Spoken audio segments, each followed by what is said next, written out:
ছেলে কানান কিংবা তার স্ত্রী, তারা কিন্তু নূহ আলাইহিস সালামের প্রতি ঈমান আনেনি। তার মানে বাবা নবী হয়ে অনেক সময় ছেলে ঈমান আনতে পারেনি, তার ভাগ্যে সেটা জোটেনি। নূহ আলাইহিস সালাম নবী ছিলেন, কিন্তু তার স্ত্রী তার প্রতি ঈমান আনেনি। এজন্য আল্লাহ তাআলা বলছেন, ইন্নাকা লা তাহদি মান আহবাবতা ওয়ালাকিন্নাল্লাহা ইয়াহদি মান ইয়াশা। আসসালামু আলাইকুম ওয়া রাহমাতুল্লাহি ওয়া বারাকাতুহু। নাহমাদুহু ওয়া নুসাল্লি আলা রাসূলিহিল কারীম। আম্মা বা'দু ফাআউযু বিল্লাহি মিনাশ শাইতানির রাজীম। বিসমিল্লাহির রহমানির রহিম। নূহ আলাইহিস সালাম আউয়ালু রাসূলিন বুইসা ইলা আহলিল আরদ। সাইয়েদনা আদম আলাইহিস সালাম এবং ইদ্রিস আলাইহিস সালামের পরে আল্লাহ তাআলা নূহ আলাইহিস সালামকে পৃথিবীর সর্বপ্রথম রাসূল করে এই পৃথিবীতে প্রেরণ করেছেন। এবং আল্লাহ তাআলা ওনাকে বলেছেন আবদান শাকুরা, মানে হচ্ছে অ্যান অবিডিয়েন্ট সার্ভেন্ট অফ আল্লাহ। আল্লাহ তাআলার একজন কৃতজ্ঞ বান্দা হিসেবে আল্লাহ তাআলা কালামুল্লাহ মাজিদে নূহ আলাইহিস সালামকে এই উপাধি দিয়েছিলেন। পাশাপাশি তিনি হচ্ছেন উলুল আজমি মিনার রসুল, অর্থাৎ 5 জন নবীকে আল্লাহ তাআলা কুরআনুল কারীমে দৃঢ় প্রত্যয়ী বা দৃঢ়চেতা রাসূল হিসেবে ঘোষণা করেছেন।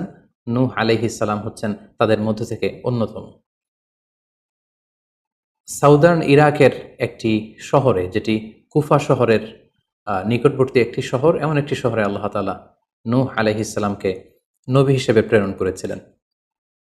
সাইয়েদনা আদম আলাইহিস সালাম থেকে শুরু করে নূহ আলাইহিস সালাম পর্যন্ত টানা 1000 বছর পর্যন্ত পৃথিবীতে শিরকের সূচনা বা উৎপত্তি হয়নি। বেসিকলি নূহ আলাইহিস সালামের জামানাতেই এই পৃথিবীতে সর্বপ্রথম শিরকের সূচনা হয়েছিল। ইবলিস শয়তান সর্বপ্রথম নূহ আলাইহিস সালামের জামানার যে কওমের লোকেরা, তাদের কাছে শিরকের ইন্ট্রোডিউস করেছিল। তাদের সময়ে 5 জন আল্লাহওয়ালা ব্যক্তি ছিল। তাদের ইন্তেকালের পরে শয়তান সেই জনগোষ্ঠীর লোকদের কাছে এসে বলল, তোমরা এই সমস্ত কি ইবাদত করছো? তোমাদের পূর্বপুরুষেরা যেমনভাবে আল্লাহ তাআলার কাছে ইবাদত করে নিজেদেরকে সঁপে দিয়েছিল, তার সামনে তো তোমাদের ইবাদত কিছুই নয়।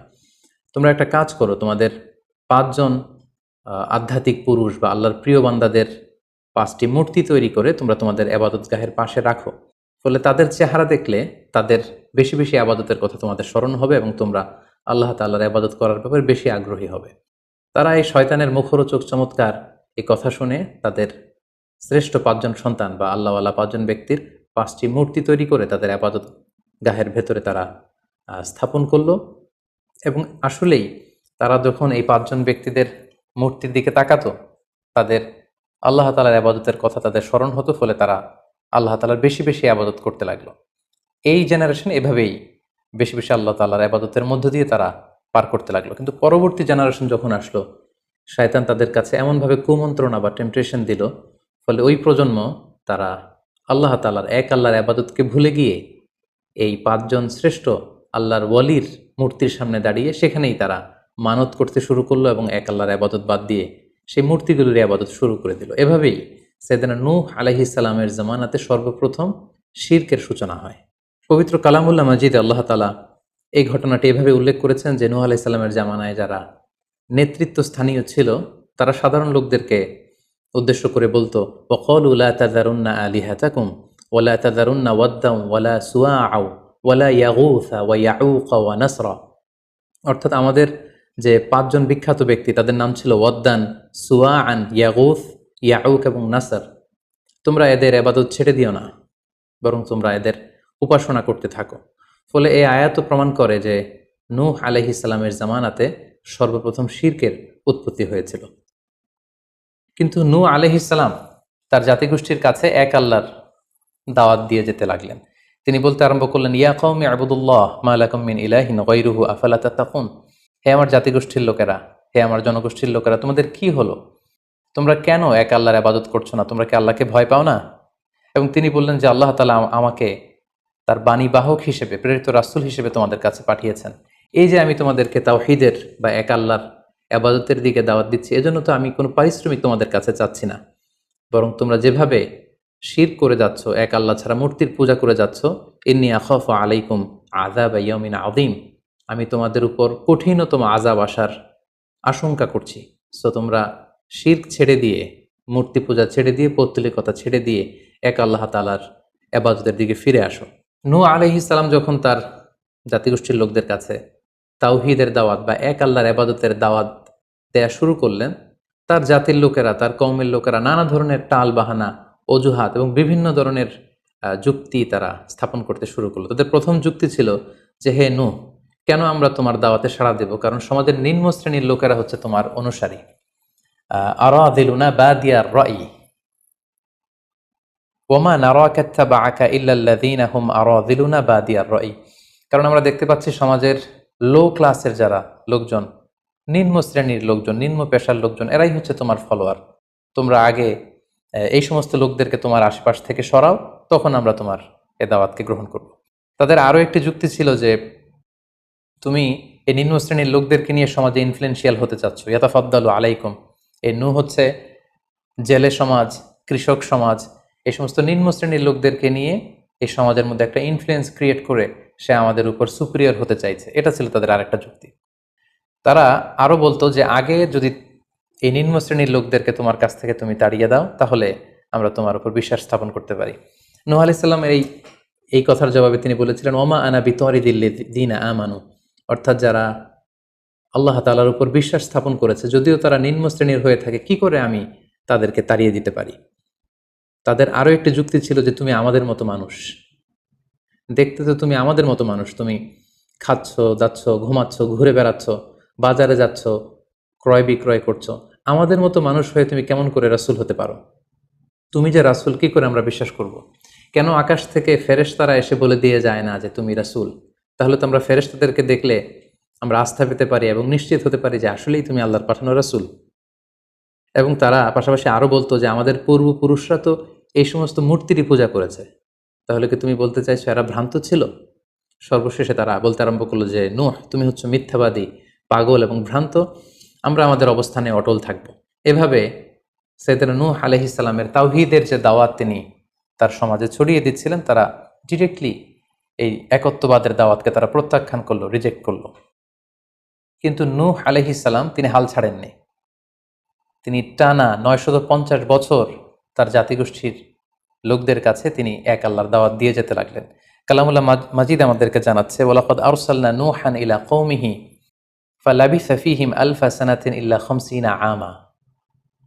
তিনি 1 বছর, 2 বছর, 10 বছর, 20 বছর নয়, টানা 950 বছর তিনি লাগাতার কন্টিনিউয়াসলি তার কওমের লোকদের কাছে তিনি এই তাওহীদের দাওয়াত দিয়ে যেতে লাগলেন।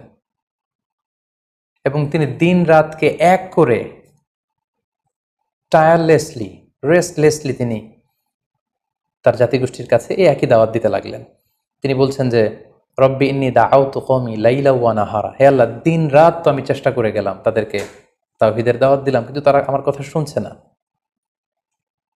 ওয়া ইন্নী কুল্লামা দাআউতুহুম লিতাগফিরা লাহুম জাআলু আসাবিআহুম ফি আযানিহিম।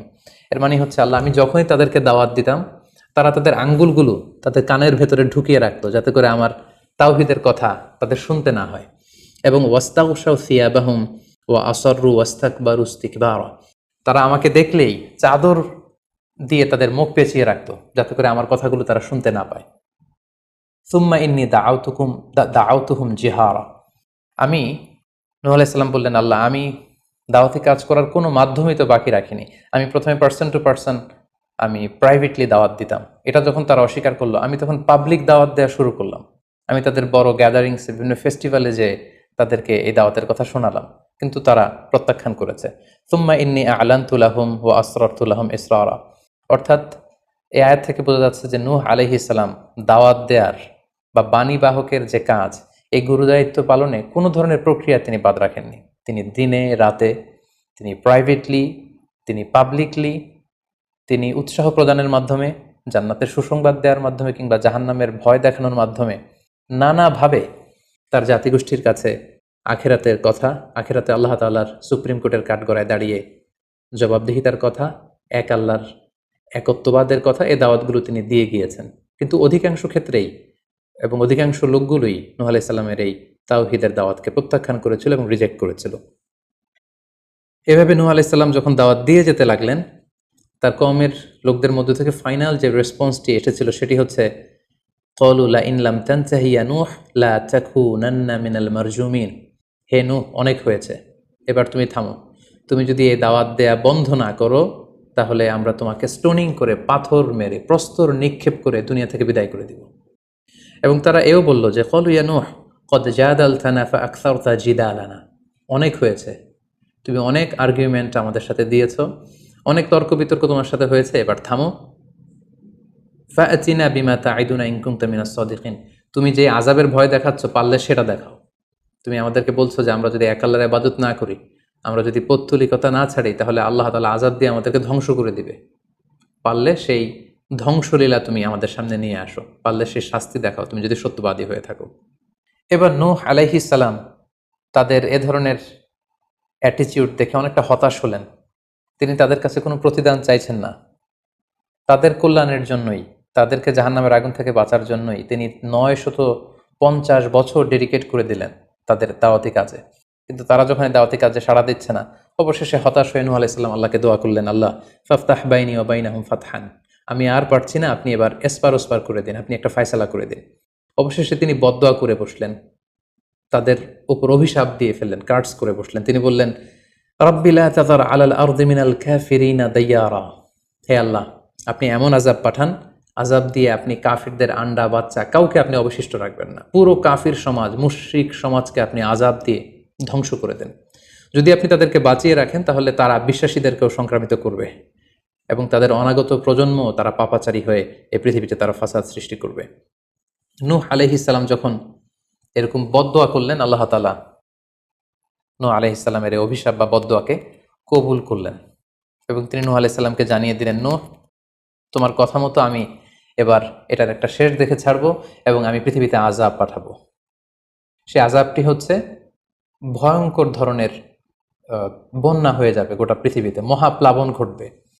সো সে প্লাবন থেকে বাঁচার জন্য ওয়াসনাইল ফুলকা বিআইউনিনা ওয়া ওয়াহিনা, অর্থাৎ হে নূহ, তুমি আমার গাইডেন্স বা আমার পাঠানো দিক নির্দেশনা অনুযায়ী তুমি বিশাল একটি নৌকা বানাও বা কিস্তি বানাও বা বিশাল একটি জলতরী বা নৌযান বানাও, যাতে করে এই মহাপ্লাবন থেকে বাঁচার জন্য তুমি বিশ্বাসীদেরকে নিয়ে এই নৌযানে, এই কিস্তিতে, জাহাজে বা এই জলতরীতে, এই নৌকাতে তোমরা আশ্রয় নিতে পারো। আল্লাহ তাআলার পক্ষ থেকে এই আদেশ যখন আসলো, সাইয়েদনা নূহ আলাইহিস সালাম বিশ্বাসীদেরকে নিয়ে বিশাল এক জলতরী বা নৌকা বা বিশাল এক জাহাজ তিনি তৈরি করলেন। নূহ আলাইহিস সালামের কওমের মুশরিক লোকেরা যখন এই জাহাজ বা নৌকা বানাতে দেখলো, তারা হাসাহাসি শুরু করে দিল। কোরআন বলছে, ওয়া কুল্লামা মাররা আলাইহি মালাউম মিন কওমিহি সাখিরু মিন, তারা যখনই নৌকা বানানো, এই কিস্তি বানানো, এই বিশাল জলতরী বানাতে দেখলো, তারা ঠাট্টা বিদ্রুপ করলো। তারা বলল, নূহ, এই মরুভূমির মাঝখানে কোথায় তুমি এই নৌকা চড়াবে? তোমরা যেহেতু নৌকা বানাচ্ছ, পারলে একটা সাগরও বানিয়ে নাও, যাতে করে তোমাদের এই নৌকাকে, এই জাহাজকে তোমরা ভাসাতে পারো। সাইয়েদনা নূহ আলাইহিস সালাম এবং বিশ্বাসীরা আল্লাহ তাআলার উপর অটল থেকে আল্লাহ তাআলার দেয়া দিক নির্দেশনা অনুযায়ী তারা বিশাল নৌকা তৈরি করে ফেললেন। এ পর্যায়ে আল্লাহ তাআলা নূহ আলাইহিস সালামকে জানালেন যে মহাপ্লাবনের জন্য নূহ, তুমি অপেক্ষা করতে থাকো এবং এই প্লাবনটা হবে 40 দিন লম্বা, 40 days long, and the entire wall will be drastically flooded. গোটা বিশ্বের এমন কোনো জায়গা থাকবে না, আনাচে কানাচে গোটা বিশ্বটা এই মহাপ্লাবনের আওতায় এসে পৃথিবীর সব প্রাণীগুলো মারা যাবে।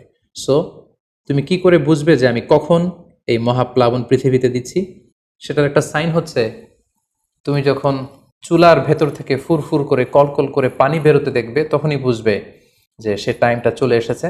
তখন তুমি হাত্তা ইদা জা আমরুনা বা ফারাত্তান নূর, চুলার ভেতর থেকে আগুনের বিপরীতে পানি ছুটতে আরম্ভ করবে, তখনই বুঝবে যে সে সময়টা চলে এসেছে, মহাপ্লাবনের সময়টা একেবারে ঘনিয়ে এসেছে।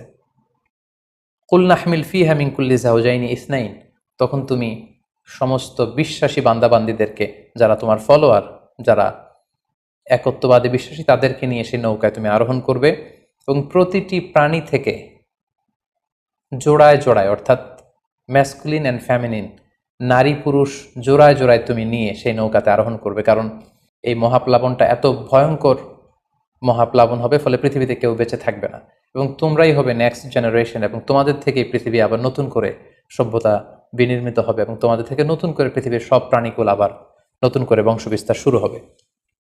আল্লাহ তাআলার এই গাইডেন্স অনুযায়ী নূহ আলাইহিস সালাম অপেক্ষা করতে লাগলেন যে কখন চুলার ভেতর থেকে কলকল করে পানি বেরোয়।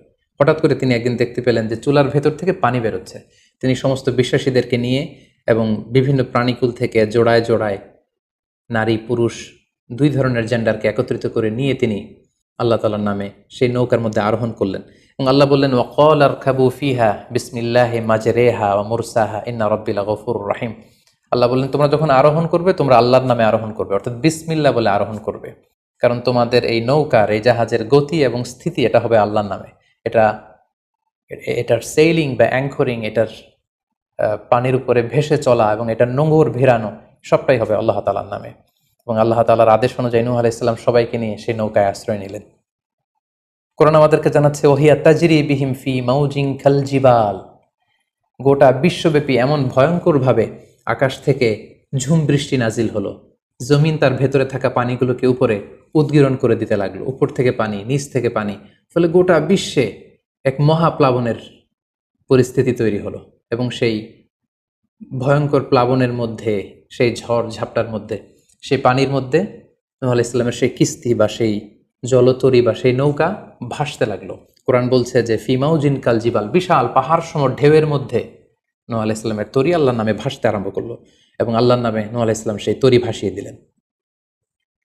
মহাপ্লাবনের ঠিক কিছু আগে নূহ আলাইহিস সালাম ওনার ছেলে কানাআনকে আহ্বান করলেন যে কানাআন, তুমি এই নৌকার মধ্যে আরোহণ করো। আমরা ইতিহাস থেকে আমরা জেনেছি যে নূহ আলাইহিস সালামের 4 জন সন্তান ছিল, হাম, সাম, ইয়াফাস, কানাআন। এই 4 জন সন্তানের মধ্যে 3 জন ঈমান এনেছিল, শুধু কানাআন ছাড়া। নূহ আলাইহিস সালাম কানাআনকে বললেন, কানাআন ইয়া বুনাইয়া ইরকাব মাআনা, হে আমার প্রিয় সন্তান তুমি নৌকায় ওঠো, আল্লাহর কাছে তওবা করো। কিন্তু কানাআন নূহ আলাইহিস সালামের এই আহ্বানের প্রত্যুত্তরে তিনি বলেছিলেন, আমি নৌকায় উঠবো না, সাআউই ইলা জাবালিন ইয়াসিমুনি মিনাল মা, আমি পাহাড়ের চূড়ায় যেয়ে দাঁড়াবো, পাহাড় আমাকে পানি থেকে বাঁচাবে, কারণ এই বন্যার পানি তো পাহাড় পর্যন্ত পৌঁছতে পারবে না। নূহ আলাইহিস সালাম বললেন, ক্বালা লা আসিমাল ইয়াউমা মিন আমরিল্লাহ ইল্লা মার রাহিম, হে কানাআন, আজকে আল্লাহর এই গজব থেকে, এই আযাব থেকে, এই মহাপ্লাবন থেকে বাঁচানোর কেউ নাই, কেউ তোমাকে বাঁচাতে পারবে না, পাহাড় তোমাকে আজকে সুরক্ষা দিতে পারবে না, বাঁচাতে পারবে না, আজকে বাঁচানোর কেউ নেই, তুমি তাড়াতাড়ি উঠে আসো এখানে। কিন্তু নূহ আলাইহিস সালামের ছেলে কানাআন অস্বীকৃতি জ্ঞাপন করলো। কোরআন বলছে ওয়াহালা বাইনাহুমাল মাউজু ফাকানা মিনাল মুগরাকিন, বাবা আর ছেলের মধ্যে যখন এ ধরনের কথা চলছিল, হঠাৎ করে বিশাল এক সাগরের ঢেউয়ের ধাক্কা এসে নূহ আলাইহিস সালামের সন্তান কানাআনকে পানির মধ্যে ডুবিয়ে দিল। তাহলে এই আয়াত থেকে বুঝলাম কানাআন যারা ডুবে গিয়েছিল তাদের অন্তর্ভুক্ত হয়েছিল। এবং মজার ব্যাপার হচ্ছে নূহ আলাইহিস সালামের স্ত্রীও এই মহাপ্লাবন থেকে বাঁচতে পারেনি। সেও ঈমান না আনার কারণে যারা ধ্বংস হয়েছিল, যাদের সলিল সমাধি হয়েছিল মহাপ্লাবনের পানির মধ্যে, নূহ আলাইহিস সালামের স্ত্রীও সেখানে নিহত হয়েছেন। এখন একটি প্রশ্ন এসে দাঁড়ায়, সেটি হচ্ছে যে এটা কি একটা গ্লোবাল ডিজাস্টার ছিল কিনা? এটা কি ইরাকের সেই সাউদার্ন পার্টেই শুধু এই বন্যাটা হয়েছিল, না গোটা বিশ্বব্যাপী হয়েছিল? এ নিয়ে ঐতিহাসিকদের মধ্যে অনেক ধরনের মতামত পাওয়া যায়। তবে একটা বড় সংখ্যক ঐতিহাসিক মুআররিখুন তারা বলেছেন যে ইট ওয়াজ এ গ্লোবাল ডিজাস্টার, এই ফ্লাড, এই বন্যাটা ছিল গোটা বিশ্বব্যাপী। কারণ আল্লাহ তাআলা কোরআনে বলেছেন, নূহ আলাইহিস সালামের বদদুয়ার কথা বলেছেন, নূহ আলাইহিস সালাম বলেছেন যে রব্বি লা তাযার আলাল আরদি মিনাল কাফিরিনা দাইয়ারা, হে আল্লাহ এই জমিনে একজন কাফিরকেও আপনি বাঁচিয়ে রাখবেন না। সো এই আর্থ শব্দটা প্রমাণ করে তিনি গোটা বিশ্বের দিকে ইঙ্গিত করেছেন। এবং আল্লাহ যখন জমিনকে ইঙ্গিত করেছেন, ইয়া আরদুবলাই, হে পানি তুমি নিচের দিকে চলে যাও, ফলে এই আর্থ দ্বারা বোঝা যাচ্ছে যে শুধু ইরাকের সেই সাউদার্ন ইরাকের কুফা শহরের পাশেই এই বন্যাটা লিমিটেড বা সীমিত ছিল না, বরং এই ডিজাস্টারটা ছিল একটা গ্লোবাল ডিজাস্টার, গোটা বিশ্বব্যাপী মহাপ্লাবনের পানিতে গোটা বিশ্বের সব সয়লাভ হয়ে গিয়েছিল। 40 দিন এই বন্যাটা কন্টিনিউ করেছে এবং 40 দিনের এই সময়ে মহাপ্লাবনে যত কাফির, মুশরিক এবং নূহ আলাইহিস সালামের সময়কালের যত মুশরিক এবং অবাধ্য লোকেরা ছিল, সবাইকে আল্লাহ তাআলা এই বন্যার মাধ্যমে ধ্বংস করেছেন। 40 দিন পর আল্লাহ তাআলা আদেশ করলেন, ইয়া আরদুবলাঈ মাআকি ওয়া ইয়া সামাউ আকলিঈ, অর্থাৎ হে আকাশ তুমি বৃষ্টি বর্ষণ করা এবার স্টপ করো, এবার বন্ধ করো।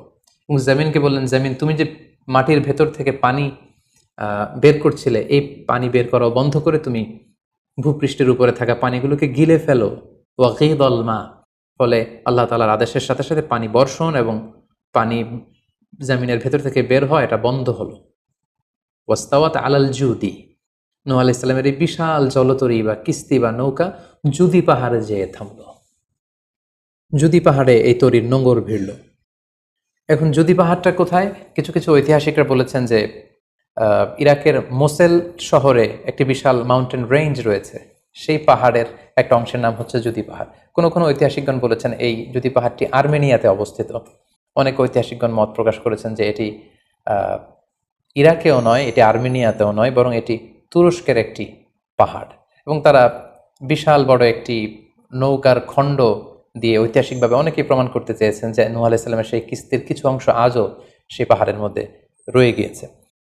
সেই জুদি পাহাড়ে যখন এই নৌকাটি ভিড়ল, আল্লাহ তাআলা তখন নূহ আলাইহিস সালামকে আদেশ করলেন, ইহবিত বিসালামিন মিন্না, তুমি এবার শান্তির সাথে সেফলি সাউন্ডলি তুমি এবার সেই জুদি পাহাড়ে তোমরা নামো। ও বারাকাতিন আলাইক, তোমাদের উপর আমার পক্ষ থেকে বারাকা ব্লেসিং থাকবে। ও আলা উমামিম মিম্মান মাআক, এবং তোমার সাথে যারাই আছে সবার জন্য আমার পক্ষ থেকে ব্লেসিং থাকবে। এবং এই বিশাল মহাপ্লাবন থেকে যে আমি তোমাদেরকে বাঁচিয়ে দিয়েছি, শুকরিয়া স্বরূপ তোমরা সবাই পড়ো আলহামদুলিল্লাহ। ফাকুল আলহামদুলিল্লাহ। কোরআন বলছে যে তারা সবাই আল্লাহর প্রশংসা করে সেখান থেকে নেমে আসলো এবং নূহ আলাইহিস সালামকে আল্লাহ তাআলা শিখিয়ে দিলেন, নূহ এবার তুমি পড়ো রব্বি আনজিলনি মুনজালান মুবারাকান ওয়া আনতা খায়রুম মুনজিলিন, অর্থাৎ হে আল্লাহ আপনি এমন জায়গায় আমাদেরকে অবতরণ করুন যে জায়গাটা আমাদের জন্য কল্যাণকর, কারণ আপনিই তো উত্তম অবতরণকারী। ফলে নূহ আলাইহিস সালামের সাথে যারা ছিল বিশ্বাসীরা, তারা এবং তার সাথে প্রাণীকুলের মধ্য থেকে যারা ছিল সবাইকে নিয়ে নূহ আলাইহিস সালাম এই জমিনে বন্যা পরবর্তী মহাপ্লাবন পরবর্তী সময়ে তিনি সবাইকে নিয়ে এই জমিনের মধ্যে আবার নেমে আসলেন। ফলে ঠিক ওই সময়টাতে পৃথিবীতে আর কোনো কাফের, কোনো মুশরিক, কোনো পৌত্তলিক ছিল না, বরং তখন এটা ছিল, it was very fresh and pure monotheist generation, একত্ববাদী একটা প্রজন্ম। ফলে এখানে ঠিক ঠিক ওই সময়টাতে পৃথিবীতে আর কোনো কাফির মুশরিক আর ছিল না। আমরা আমাদের আলোচনার শুরুর দিকে বলেছিলাম যে নূহ আলাইহিস সালামের 4 জন ছেলে ছিল, হাম, সাম, ইয়াফাস এবং কানাআন। এবং ঐতিহাসিকভাবে এটা ঐতিহাসিক বিভিন্ন ধর্মগ্রন্থ থেকেও এটা প্রমাণিত যে এই 4 ছেলের মধ্য থেকে একজন ছেলে ছিল কানাআন, যে মহাপ্লাবনে মৃত্যুবরণ করেছে, এবং হাম, সাম এবং ইয়াফেস, তাদের মধ্য থেকেই মূলত গোটা বিশ্বে নতুন করে মানব সভ্যতার আবার সূচনা হয়েছে।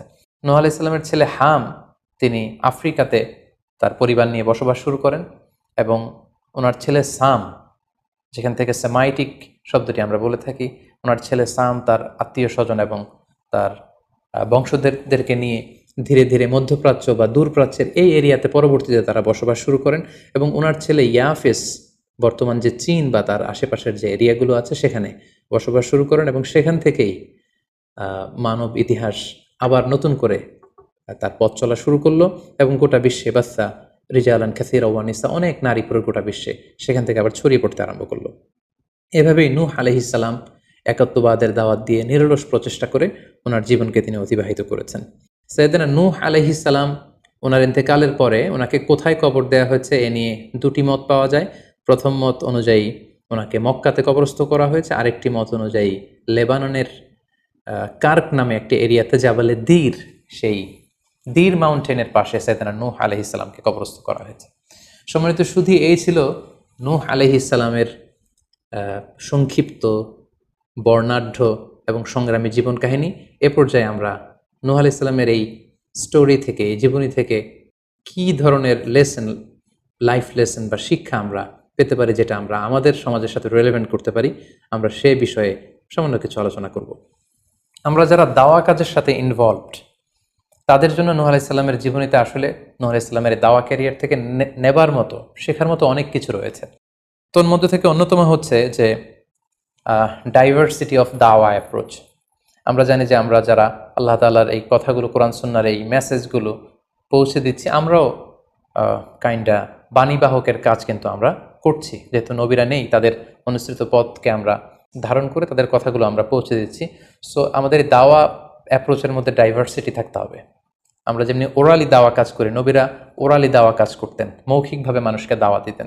এই ওরালি দাওয়ার পাশাপাশি আমরা রিটেন দাওয়ার কাজ করতে পারি, আমরা প্র্যাকটিক্যাল দাওয়া কাজ করতে পারি। অর্থাৎ প্র্যাকটিক্যাল দাওয়াটা হচ্ছে লাইভ দাওয়া। আমার কথা দেখে, আমার আচরণ দেখে, আমার ডিলিংস দেখে মানুষ ইসলামের সৌন্দর্যের প্রতি আকৃষ্ট হবে, এবং এটা খুবই ফলপ্রসূ একটা দাওয়া সিস্টেম। সো আমরা যদি নূহ আলাইহিস সালামের জীবনের দিকে তাকাই, তাহলে দেখব উনি অনেকভাবে এই দাওয়া কাজ করেছেন। উনি প্রথম পার্সন টু পার্সন টার্গেট করে তাকে একা একা বোঝাতেন। এটা যখন কাজ না করতো, প্রাইভেট দাওয়া থেকে উনি পরে সুইচ করলেন পাবলিক দাওয়াতে। কোরআন আমাদেরকে জানিয়েছে যে তার কওমের বিভিন্ন ফেস্টিভ্যালগুলোতে, সেখানকার বিভিন্ন পাবলিক গ্যাদারিংসগুলোতে, সেখানকার বিভিন্ন ক্লাবগুলোতে তিনি যে এক আল্লাহর দাওয়া তিনি সেখানে পেশ করেছেন। পাশাপাশি নূহ আলাইহিস সালাম তার সময়ের সম্ভ্রান্ত ব্যক্তিবর্গ যারা, তাদেরকে স্পেশালি তিনি দাওয়া কাজের আওতায় নিয়ে এসেছেন। এলিট সোসাইটি যারা, আমরা যদি আল্লাহ রাসূল সাল্লাল্লাহু আলাইহি ওয়াসাল্লামের দাওয়া অ্যাক্টিভিটির দিকে তাকাই তাহলে দেখব যে উনিও কিন্তু সানাদিদে কোরাইশের যারা লিডার শ্রেণী ছিল, গণ্যমান্য ব্যক্তিবর্গ ছিল, তাদেরকে তিনি স্পেশালি দাওয়া কাজ করতেন তাদের সাথে। কারণ আমরা জানি যে একটা সমাজের লিডার যদি ইসলামের পথে আসে, ফলে তার যে লক্ষ লক্ষ ফলোয়ার থাকবে তারাও তার দ্বারা ইনফ্লুয়েন্স হয়ে তারাও ইসলামের পথে চলে আসবে। এবং আল্লাহ রাসূল সাল্লাল্লাহু আলাইহি ওয়াসাল্লামের জীবনী তো আমরা দেখেছি যে কোনো গোষ্ঠীর বা কোনো কওমের বা কোনো ট্রাইবের গোত্র প্রধান যখন কালিমা পড়ে মুসলমান হয়েছে, তার দেখা দেখি গোত্রের সকল নারী পুরুষ তারাও মুসলমান হয়ে গেছে। দাওয়া কাজ আঞ্জাম দেওয়ার ক্ষেত্রে যারা এলিট সোসাইটি বা সমাজের গণ্যমান্য ব্যক্তিবর্গ যারা থাকবে, তাদেরকে দাওয়া দেওয়ার ক্ষেত্রে আমাদেরকে স্পেশাল এফোর্ট দিতে হবে। কারণ তাদেরকে যদি আমরা ইসলামের পক্ষে, সত্যের পক্ষে কনভিন্সড করতে পারি, ফলে তারা সমাজের আরও অনেক লোককে ইনফ্লুয়েন্স করে ইসলামের সুশীতল বাণীর ভেতরে নিয়ে আসতে পারবে। তো এর মানে এই নয় যারা নিম্ন শ্রেণীর বা যারা সমাজের মধ্যবিত্ত বা নিম্ন মধ্যবিত্ত যে ফ্যামিলিগুলো রয়েছে বা যে সমস্ত লোকজন রয়েছে তাদেরকে আমরা গুরুত্ব দিব না, ব্যাপারটি এমন নয়। বরং নূহ আলাইহিস সালামের ঘটনা থেকে আমরা বুঝতে পারছি যে একটা হচ্ছে মাস পিপলদের জন্য দাওয়া, আর একটি হচ্ছে যারা সমাজের উচ্চ শ্রেণী তাদের জন্য স্পেশালি কিছু টাইম স্পেন্ড করা, তাদেরকে আলাদাভাবে দাওয়া দেওয়া, এবং অথবা তাদের উপযোগী করে দাওয়া অ্যাক্টিভিটি তাদের কাছে যদি আমরা প্রেজেন্টেশন করতে পারি, তাহলে নিঃসন্দেহে তারাও ইসলামের সৌন্দর্যের দ্বারা আকৃষ্ট হবে। নূহ আলাইহিস সালামের এই জীবন কাহিনী থেকে আমরা আরও একটি বিষয় শিখতে পারি, সেটি হচ্ছে দাওয়া কাজে কখনো হতাশ হওয়া যাবে না, নিরাশ হওয়া যাবে না এবং হাল ছাড়া যাবে না, বরং ভরসা রাখতে হবে আল্লাহর উপর। কারণ আমরা কয় বছর দাওয়া কাজ করে যাচ্ছি, আমরা কতটুকু এফোর্ট দিয়েছি, আমরা কতটুকু টাইম স্পেন্ড করেছি, আমরা কতটুকু স্যাক্রিফাইস করেছি। আমরা যদি নূহ আলাইহিস সালামের জীবনের দিকে তাকাই তাহলে দেখব যে তিনি টানা 950 বছর টানা লাগাতার তিনি তার জাতিগোষ্ঠীর কাছে দাওয়াতি কাজ করেছেন, কিন্তু তিনি নিরাশ হননি, হতাশ হননি, হাল ছেড়ে দেননি, তিনি ভরসা রেখেছিলেন আল্লাহ তাআলার উপর। সো আমরা যারা দাওয়া কাজ করছি, আমরা ইনস্ট্যান্ট ফলাফলের জন্য যেন বসে না থাকি, আমরা আমাদের দায়িত্বটুকু পালন করব। নূহ আলাইহিস সালামের এই স্টোরি থেকে আমরা আরও একটি বিষয় শিখতে পারি, সেটা হচ্ছে আমাদের কাজ হচ্ছে ইফোর্ট দেয়া, বাট এটার কমপ্লিশন, এটার রেজাল্ট আসবে আল্লাহ তাআলার পক্ষ থেকে। আরবিতে বলা হয় যে আস-সা'য়ু মিন্না ওয়াল ইতমামু মিনাল্লাহ, প্রচেষ্টা করার মালিক আমরা, সফলতা দেওয়ার মালিক হচ্ছেন আল্লাহ। আমি অনেক দাওয়াতি কাজ করছি, কিন্তু আমার দাওয়াতি কাজে কেউ সাড়া দিচ্ছে না, কেউ রেসপন্স করছে না, আমার দাওয়াতি কাজে কেউ ইসলামের প্রতি আকৃষ্ট হচ্ছে না, ইট ডাজন্ট মিন দ্যাট আমি একজন ব্যর্থ দায়ী, না, এটা কখনোই না। বরং আমি সিনসিয়ারিটির সাথে আমার সর্বোচ্চ প্রচেষ্টাটুকুন আমি করছি কিনা, সেটাই হচ্ছে দেখার বিষয়। আমার কত ফলোয়ার, আমার ডাকে কত মানুষ সাড়া দিল, এটা দেখার বিষয় না, বরং আমি আমার রোলটা প্লে করতে পারছি কিনা সিনসিয়ারিটির সাথে, এটা হচ্ছে দেখার বিষয়। এর কারণ হচ্ছে আল্লাহর হাবিব সাল্লাল্লাহু আলাইহি ওয়াসাল্লাম বলেছেন, কিয়ামতের দিন অনেক নবী দাঁড়াবে যাদের ফলোয়ার হচ্ছে হাতে গোনা অল্প কয়েকজন, মানে অল্প কয়েকজন ঈমান এনেছিল। পৃথিবীতে অনেক নবী ছিল, তারা কিয়ামতের দিন দাঁড়াবে, তার বিশ্বাসী উম্মতের সংখ্যা হচ্ছে মাত্র 2 জন। পৃথিবীতে এরকম অনেক নবী ছিল, কিয়ামতের দিন তিনি দাঁড়াবেন, তার উপর বিশ্বাস এনেছিল মাত্র একজন, মানে নবীও একজন, তার প্রতি ঈমানও এনেছে মাত্র একজন। এমনও অনেক নবী কিয়ামতের দিন আল্লাহ তাআলার দরবারে দাঁড়াবে যেই নবীর কোনো ফলোয়ার নাই, যেই নবীর কোনো বিশ্বাসী উম্মত নাই, অর্থাৎ নবী শুধু একা, তার সারা জীবনের দাওয়া কাজে কেউ তার ডাকে সাড়া দেয়নি। তার মানে কি তিনি ব্যর্থ? নেভার, কখনো না। তিনি তার দায়িত্বটুকুন পালন করেছেন, এজন্য তিনি আল্লাহ তাআলার দরবারে তিনি সফল। সো কে আপনার ডাকে সাড়া দিবে, কে ইসলামের পথে আসবে, এটা আমাদের দেখার বিষয় না। আমাদের দেখার বিষয় হচ্ছে আমরা আমাদের দায়িত্বটুকুন পালন করেছি কিনা, আমরা কোরআনের, ইসলামের সুন্দর বিউটিফুল মেসেজগুলো আমরা পৌঁছে দিতে পেরেছি কিনা, that should be hour concern. সেটাই হচ্ছে আমাদের দায়িত্ব। সূরা হুদে নূহ আলাইহিস সালামের ফলোয়ার কত ছিল এ ব্যাপারে আমরা জানতে পারি। আল্লাহ তাআলা বলছেন, ওয়ামা আমানা মাআহু ইল্লা কালিল, মানে নূহ আলাইহিস সালামের জাতিগোষ্ঠীর হাতে গোনা অল্প কিছু লোক ছাড়া তার প্রতি অন্যান্যরা ঈমান আনেনি। এই অল্প কিছু লোক, তাদের সংখ্যা কত? তাফসীর ইবনে কাসীরে এসেছে, সাইয়েদনা ইবনে আব্বাস বলেন যে কানু 80 নাফসান মিনহুম নিসাউহুম, নারী পুরুষ মিলিয়ে 80 জন। Could you imagine that? 950 বছরের দাওয়াতি ক্যারিয়ারে ওনার উপর ঈমান এনেছে মাত্র 80 জন। তার মানে প্রতি 100 বছরে অন অ্যান অ্যাভারেজ 10 জন ওনার উপর ঈমান আনেনি। কিন্তু উনি হচ্ছেন উলুল আজমি মিনার রুসুল। এই মহাবিশ্বের 5 জন শ্রেষ্ঠতম নবীদের মধ্য থেকে তিনি হচ্ছেন অন্যতম। সো আমাদেরকে দেখতে হবে আমরা আমাদের দায়িত্বটুকুন পালন করছি কিনা, কতজন আমাদের ডাকে সাড়া দিল, কতজন আমাদের ফলোয়ার হলো, কতজন ইসলামের পথে আসলো কি আসলো না, সেটা আল্লাহ তাআলা নির্ধারণ করবেন। নূহ আলাইহিস সালামের জীবনী থেকে আমরা আরও যে শিক্ষাটি পাই, এবং এটি খুবই গুরুত্বপূর্ণ একটি লেসন, সেটা হচ্ছে হিদায়া অনলি বিলংস টু আল্লাহ। হেদায়েত দেওয়ার মালিক হচ্ছেন Allah. Canaan and the wife of Nuh for example, যেমন নূহ আলাইহিস সালামের ছেলে কানাআন কিংবা তার স্ত্রী, তারা কিন্তু নূহ আলাইহিস সালামের প্রতি ঈমান আনেনি। তার মানে বাবা নবী হয়ে অনেক সময় ছেলে ঈমান আনতে পারেনি, তার ভাগ্যে সেটা জোটেনি। নূহ আলাইহিস সালাম নবী ছিলেন, কিন্তু তার স্ত্রী তার প্রতি ঈমান আনেনি। এজন্য আল্লাহ তাআলা বলছেন, ইন্নাকা লা তাহদি মান আহবাবতা ওয়ালাকিন্নাল্লাহা ইয়াহদি মান ইয়াশা। হে নবী, আপনি যাকে চান তাকে আপনি হেদায়েত দিতে পারবেন না, কারণ হেদায়েত দেওয়ার মালিক আপনি নন। হেদায়েত দেওয়ার নিরঙ্কুশ একচ্ছত্র ক্ষমতা হচ্ছে শুধুমাত্র কেবলমাত্র আল্লাহ তাআলার হাতে। তিনি যাকে চাইবেন তাকে তিনি হেদায়েত দেন। আমরা চাইলেই কাউকে হেদায়েত দিতে পারবো না। নূহ আলাইহিস সালামের জীবনী থেকে আরও একটি বড় শিক্ষা হচ্ছে যে আল্লাহ তাআলা হুট করেই কাউকে আযাব দেন না বা শাস্তি পাঠান না, বরং আল্লাহ তাআলা বারবার সুযোগ দিয়ে থাকেন। অনেক অনেক সুযোগ দেওয়ার পরে, বারবার সুযোগ দেওয়ার পরেও যখন কেউ সত্যের পথে ফিরে আসে না, বরং বারবার তারা অবাধ্যতা, দাম্ভিকতা এবং বাড়াবাড়ি করে, ঠিক তখনই আল্লাহ তাআলা তাদেরকে শাস্তি দেন। আমরা নূহ আলাইহিস সালামের জাতিগোষ্ঠীর দিকে যদি তাকাই, তাহলে দেখব যে তিনি 950 বছর তাদেরকে চান্স দিয়েছেন। এত লম্বা সময় তাদেরকে সুযোগ দেওয়ার পরেও তারা সত্যের পথে ফিরে আসেনি। অতঃপর আল্লাহ তাআলা মহাপ্লাবন দিয়ে পুরো জাতিগোষ্ঠীকে ধ্বংস করে দিয়েছেন। নূহ আলাইহিস সালামের জীবনী থেকে সর্বশেষ যে শিক্ষাটি আমরা পাই, সেটি হচ্ছে সব ধ্বংস নয়। কিছু ধ্বংস আছে যেটা আবার নতুন করে সৃষ্টি করে, অর্থাৎ সৃষ্টির জন্য ধ্বংস। আমরা যদি দেখি যে আল্লাহ তাআলা এমন এক গজব পাঠালেন, এমন এক পানিশমেন্ট দিলেন, এমন এক মহাপ্লাবন দিলেন, যেটা দিয়ে গোটা পৃথিবীবাসীকে তিনি ধ্বংস করেছেন, অল্প কিছু মানুষ ছাড়া। কিন্তু আমরা যদি অন্য দিক থেকে খেয়াল করি, তাহলে দেখব যে এই ধ্বংসটি ধ্বংসের জন্য নয়, এই ধ্বংসটি ছিল নতুন করে সৃষ্টির জন্য। আমরা দেখি যে অনেক এলাকাতে অগ্নিকাণ্ড ঘটে, সেখানে হয়তো বেড়ার ঘর ছিল, টিনের ঘর ছিল, তো অগ্নিকাণ্ড ঘটার পরে সেখানে বিশাল করে বিল্ডিং তৈরি হয়। তার মানে সব ধ্বংসের জন্য নয়, কিছু ধ্বংস আছে সৃষ্টির জন্য। নূহ আলাইহিস সালামের ক্ষেত্রেও এই ধ্বংসের ব্যাপারটি ঠিক এমনই ঘটেছিল। এই ধ্বংসটা শুধু ধ্বংসের জন্য নয়, বরং কাফিরদেরকে, মুশরিকদেরকে ধ্বংস করে দিয়ে নতুন এক একত্ববাদী প্রজন্মের সূচনা যাতে পৃথিবীতে ঘটে, সেজন্য আল্লাহ তাআলা এই ধ্বংসের সূচনা করেছিলেন। আল্লাহ তাআলা আমাদের সবাইকে আম্বিয়া আলাইহিমুসসালামদের অনুসৃত পথে থেকে তাদের মত এবং পথকে বেছে নিয়ে সিরাতুল মুস্তাকিমে পরিচালিত হওয়ার তৌফিক দান করুক। আসসালামু আলাইকুম ওয়া রাহমাতুল্লাহি ওয়া বারাকাতুহু।